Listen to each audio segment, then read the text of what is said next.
some of the new projects that we get to work on could be anything from a new spacesuit to a new vehicle that's going to go and take astronauts and humans into exploring the universe. When we're building a space vehicle, we have to think about things of making sure that our astronauts are protected, because space can get very, very cold or very, very hot.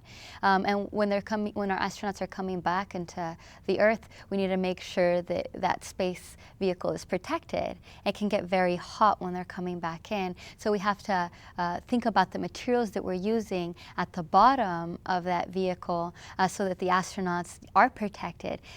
If you think about it, when you have a coffee cup, the coffee protects your hands from getting too hot, but it keeps the coffee warm inside. So in the same way, when we have a space vehicle, we want to keep our astronauts safe inside, and we want to keep them protected from what's outside. And so that's one of the things I work on. I'll talk a little bit also about the new spacesuits that we'll hopefully have in the future.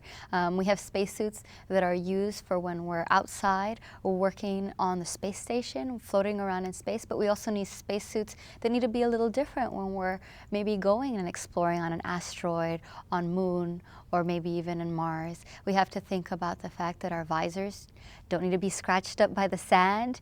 If you're wiping off your sunglasses, you could say. You have to think about the rings and the materials that you use in your spacesuit to make it as light as possible, and also to be able to move around, bend down, grab things, and really explore the way you would want to do when you're hiking outside.